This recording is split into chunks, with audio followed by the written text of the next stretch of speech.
Chapter 38. Nate. I've got a bone to pick with you. My eyes ache as I look up at Stevie, who has marched into the living room with his eyebrows raised, pointing his passport at me. What? I ask, my throat dry and scratchy.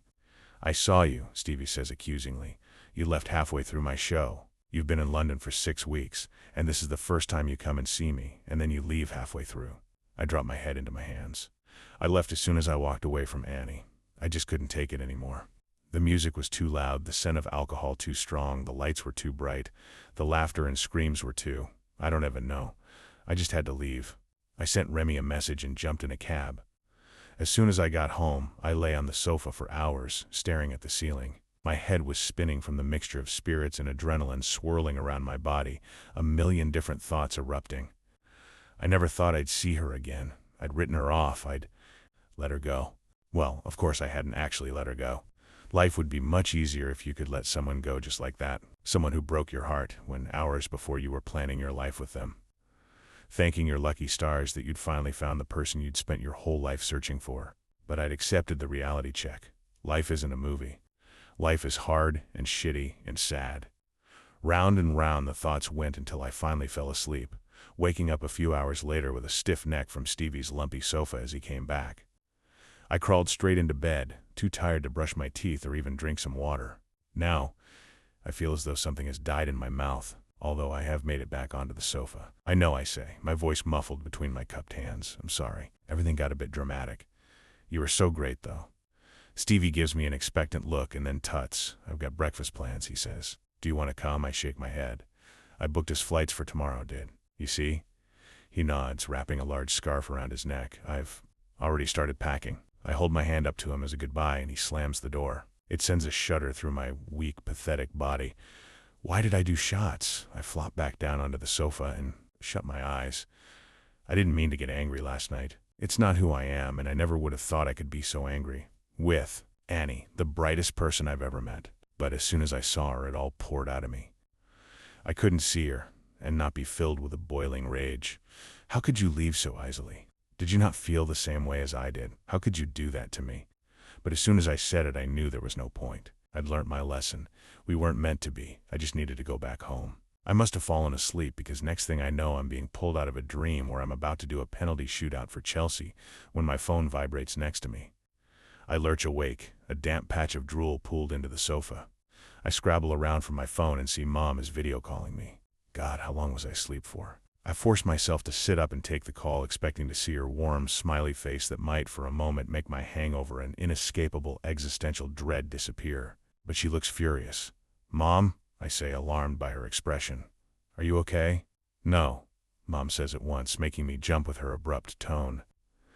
What's this about you coming home? I raise myself up on my elbow and lean my throbbing head against my hand. Stevie, I've booked flights for tomorrow, I say. For me, and I pause. And what? I say, and you're coming back to live in New York like your dad has just told me? Her face is scrunched up in annoyance. Linda, Theodad's voice, somewhere in the background. He wants to come back home. Esai. Yeah. I thought you'd be pleased, Tad, sounding like a petulant child. Well, I'm not, thanks. You've been there 5 minutes. Why are you coming? Home, how about? Because the further away I go, the worse you seem to get. Because I'm terrified that I'm running away from you to live out my dreams like the selfish asshole that I am. Because I'm heartbroken and sad and, yeah, life here isn't like the movies we spent years watching. Because guess what? Life isn't a movie. But I don't say any of that. She wouldn't understand, and I could never bring myself to tell Mom that one of the reasons I want to come home is because of her. It would be too cruel. Because I want to, I say eventually. I've got to go. I owe unless send Dad over our flight details. See you soon. I hang up before I give her the chance to reply and throw my phone onto the floor, and then I fall back to sleep.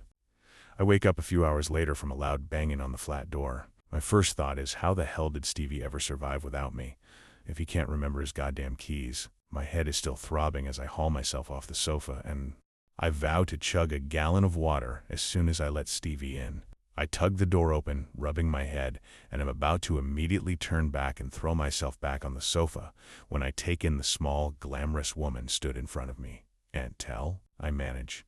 What are you? Can I come in? She walks past me before I have a chance to answer, and I wince at the state of the flat. There are old beer cans and plates stacked up on the coffee table, and a stench of sweat and stale alcohol that I only notice as Aunt Tell walks in. "Sorry," I say quickly, rushing to open a window. "It wasn't expecting anyone." "Remy said you'd be in," she says, perching dubiously on the sofa. "I thought I'd pop by. Would you like a coffee?" "He said that you were going back to New York." "I'll take that as a no." I lean against the windowsill. I want to be with Mom. She purses her lips, looking around the room. The back of my eye starts to throb as we sink back into silence. "Look, I say now isn't a great time. I spoke to your mom." She keeps her eyes fixed on her handbag, which she's been idly fiddling with since she arrived. "Oh, we spoke on the phone," Aunt Tell continues. "It was nice. She's exactly as she's always been. I shift my body weight. You caught her on a good day. We had a good laugh together." "Good." We fall back into silence. "Why is she here?" "T's been quite lonely here all these years," she says. And to my alarm, her voice has jumped up an octave. "With all my family on the other side of the world. You guys are all that I have. I can't help it." My eyebrows rise skeptically. "But you, ... you never speak to us." "Toost," she says, her dark eyes snapping defensively. "I rang your mom every week before everything ... happened. I loved having you pop in and see me the other week, and come down to see my show. I told everyone in the company that my nephew was visiting. God knows Stevie doesn't visit me anymore. You can't expect people to make an effort with you if you don't make an effort with them," I say coldly. She flinches at this and wrings her hands. "No," she says. "I suppose you're right." Her eyes downcast, she begins to twist a ring on her index finger. "I'm ashamed to say, Nathaniel, that it took your visit to make me call your mom again. It was quite a hard look in the mirror, what you said to me." I open my mouth to argue, but she holds up a hand. "I needed it. I listened to what you said, and I spoke with Remy. He's a good man, isn't he?" I nod, and she smiles sadly. "What I'm trying to say is, I'm going to come home, once my show is finished. Not for good, I love it here. But I want to be there for your mom, for Linda." Without my mind clicking into place. I don't know how long I sat there for, but eventually Tanya and Penny came tumbling out. I don't know how drunk they were, but as soon as they saw me, they snapped into protective best friend mode and bundled me up, insisting that we all go home. I didn't even get to speak to Stevie Tricks after her show and tell her how great she looked. The next morning I woke up feeling like I'd stepped into a new chapter of my life. A week ago, my life was full of color. I was riding high on excitement and that lovely giddy feeling of what if. What if I did take my business more seriously and create costumes and outfits full-time? What if I did spend my days sewing, designing, and creating pieces I really loved? What if Nate was as great as I thought he was? What if I'd found the one? What if this was going to be my life now, forever? Stupid. It's laughable now, all of it. I'm 32 and I was dancing around acting like a teenager. So, when I woke up yesterday morning, everything felt a bit clearer, colder, but clearer. I was going to accept the CEO job. Mom could take over the business, and I could make the odd costume if I had the time or if she needed help. But I was going to take control of my life and do this job. I'd get myself a flat and stand on my own 2 feet. It was the right thing to do, just like letting Nate walk away was the right thing to do. Both made me feel like I was about to die, but that didn't matter. Nobody cares about your dreams when you're an adult. It's just taken me far longer than everyone else to realize it. I smooth my hair down as the lift pings open. For the second time in the past week, I'm surprised to see Pam isn't hunched over her laptop. Staring at it like she's being hypnotized, I look around before I hear her laughter coming from the kitchen. "Pam," I call, following the sound of her voice. As I walk into the kitchen, I see Pam and Rodney, their arms around each other as they sway back and forth to the radio. They're both laughing as Rodney holds out his arm and spins Pam round like a ballroom dancer, tipping her back and making her squeal. Rodney lifts her back up and spots me, suddenly looking incredibly embarrassed. "I'm so sorry, Annie," he says, his body immediately snapping back to the stiff, upright posture that I'm used to seeing. "We didn't realize you were here." Pam flicks her hair back into place, her cheeks pink.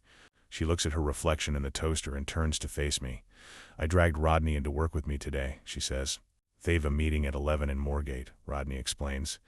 "So I thought I could pop by." "That song was played at our wedding," Pam says, gesturing to the radio as the final bars of Be My Baby fade into a Lady Gaga song.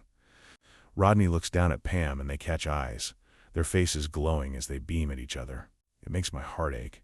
"How long have you been married?" I ask. 37 years. they chorus. And this is the first time he's come in to work with me, Pam says. Rodney pulls a face. That's not true. I'm your accountant. You were my husband first. She nestles into his chest and I feel myself grow warm. God, 37 years together and they're still dancing with each other in the kitchen. How have they done it anyway? Pam claps her hands and takes her foamy coffee out from under the machine. It's a Monday and we are at work, so let's get to it. She gives Rodney a crisp clap on the shoulder and he nods, suddenly back to looking like Rodney, our accountant, rather than Rodney, Pam's husband. Where's everyone else? He says, picking up his briefcase. You have 7 employees on your books. The corners of his mouth are turning up in amusement, but Pam waves a hand at him dismissively. It's always just me and Annie for the first hour or so, she says, dropping into her wheelie chair with such force that it starts to spin round. She grabs the corner of her desk and pulls herself towards her laptop, immediately adopting her natural position. Hunched over, craned over the keyboard, chest and elbows bent forward, like the laptop is her only source of oxygen. It's really exciting about your plans to go traveling, I say. To Rodney, his whole face lights up. I can't believe we're actually going, he beams. It's something we've spoken about for years, but I always thought it was just a pipe dream. You know, my chest aches. Yeah, I say quietly. I know the feeling. Right, Rodney says, taking his cue from Pam picking up the phone. He doffs an imaginary hat at me and gives Pam.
She waves an arm at me, the glittering flame licking the end of the cigarette.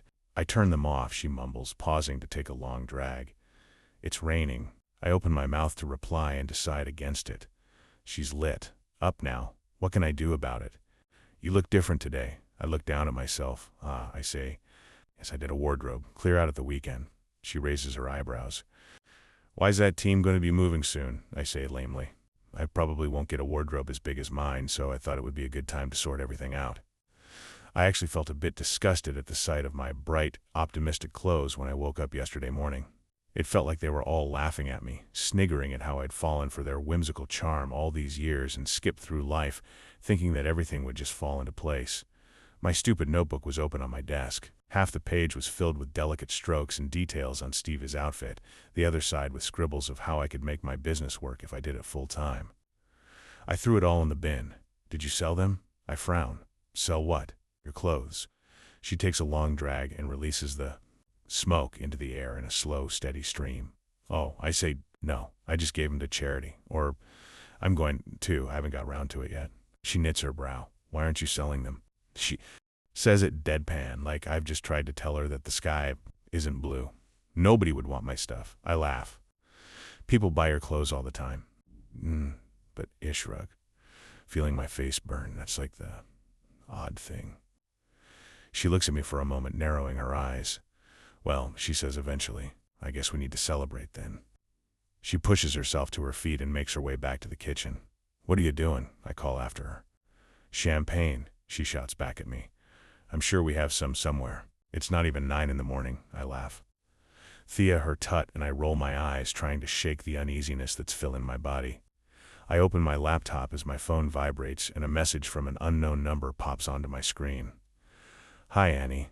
My name is Max. Stevie gave me your number. We work in the clubs together. I'm a queen. He said you made his costume, and you'd love to work with you. Are you free this week for a coffee and chat? I looked down at the message, my skin feeling too small for my body. Normally, a message like this would fire me up. I'd be straight on the phone, and then spend hours all week designing and creating the perfect costume. But now, I just feel numb. If anything, I feel as though I could burst into tears. Oh, Pam calls, breaking me out of my thoughts. Suppose I'll ask Rodney to get some paperwork drawn up. She pokes her head around the door to the kitchen. If you're sure about this, Annie. I tuck my phone away, switching it to silent. I'm sure. I don't like this, Penny says, her eyes narrowed at me. I don't like this at all. Isla folding up another jumper and placing it in a box. Pam gave me some time off before starting my new job, and it's the week before the three of us leave our perfect little flat. So, instead of sitting around feeling sorry for myself and panicking about where I was going to live, I decided to go home and spend a week with my parents. I could give the clothes I made to Mom after speaking to Pam. I couldn't bring myself to drop them at a charity shop, never to see them again, and spend some time looking at flats online and working out my finances with Dad, because that's what dads are for, right? But it does mean that I had to tell Tanya and Penny that I was moving out a week early, which, needless to say, did not go down well. Well, I don't like it either, I say, trying to sound pragmatic, but it just makes sense. If it were up to me, then I'd stay in this flat with you both until we were 80, me too. I hit Penny with a pillow as she sticks her bottom lip out at me. Shut up, I say. You're excited to live with Mike, and I'm excited for you. He's great. He won't be able to talk to me about my periods. He will if he's a real man, right? Tanya says, marching into my room with her label maker in one hand and a roll of packing tape in the other. How can I help? What are you doing? Penny turns to her accusingly. Tanya blinks back. What? You're helping her? Penny says incredulously. You're helping her move out a week early. We should be locking her in her room and stealing her purse so she can't leave. I place a stack of books in a box. Obviously, I'm not planning on taking all my things with me on the train down to the Cotswolds. Paddington is bad enough as it is, but I'm trying to pack everything up, so when Mom and Dad come up with me at the weekend, we can move out in some form of order. I owe it to them after they turned up to move me out of university in third year and found me asleep, unpacked, hungover, with absolutely no idea what they were doing there. I just thank the Lord there wasn't anybody I had to stuff out of a bathroom window. It's just a label maker, Tanya says in a small voice. Oh, he adds, spotting a Marion Keyes book. Can I have this, leave you read it? Sure, I hand it to her. You'll have to finish it by Friday, Penny says stripily. Or you can post it back to me, I say. Tanya's face scrunches up with worry, and I laugh. Tanya, I'm joking, you can keep it. What is all this? She says, looking around at my boxes. I've been super organized and labeled them keep, sell, bin. She is eyeing my cell box suspiciously. If you want anything in there, take it, I say. Now is your last chance. You can't sell this, Penny cries in outrage, as she pulls out a particularly garish jumper I knitted last year. It's made out of pink, glittery wool with a black cat sat on an orange pumpkin on the front. Why not, Annie? You love this jumper, Penny says, waving it in my face. Why would you sell it? What's going on? I'm worried about you. She turns to Tanya. We need an intervention. Tanya nods. Tell, get the biscuits. What? No? I say, grabbing Tanya's arm. Nothing is going on. I'm fine. I'm just trying to get my life in order by selling your favorite clothes and taking a corporate job and giving up your dreams. Penny shoots back. You sound like Nate, I mutter under my breath, turning back to my piles of books. I keep my back firmly to them both, even though I can feel them exchanging worried glances. We haven't spoken about Nate since Saturday night. Even then, I only told them the headlines of what happened. He wasn't seeing other girls. I fucked up. It's over. Have you heard from him? Tanya says gently. Nope, I say, and I won't. He's gone. But I've decided it's a good thing, I hear myself add, apparently making that decision as soon as I voice it. Why? Penny sinks back onto my bed. Well, was he ever real? I shrug. Tanya and Penny glance at each other. We. We did meet him, Annie, Tanya says nervously. Troll my eyes. No, he was too perfect. All the romance and chance meetings, the perfect dates and great, easy conversation, and the instant connection. That's not real, is it? Nobody has a relationship like that in real life.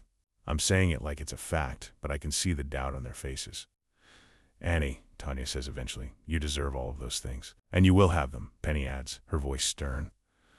I wave them both off. He was a fantasy. The whole thing was a fantasy. And it's fine. I force myself to smile brightly at them both. Really, everything is great. I keep my smile for as long as I can until it starts to burn at my cheeks. Oh, fuck it, I say, letting my smile drop. Tanya, get the biscuits. I need it. Tanya immediately springs forward and darts out of the room into the kitchen. Penny reaches out and grabs my hand. You're the best person I know, Annie. You do know that, right? I smell my throat starting to ache. You won't say that when I live in yours and Mike's spare room for the rest of my life. We don't have a spare room, she says earnestly, but you can live under the stairs for as long as you like. And as I look back at Penny with her serious green eyes, I know she means it.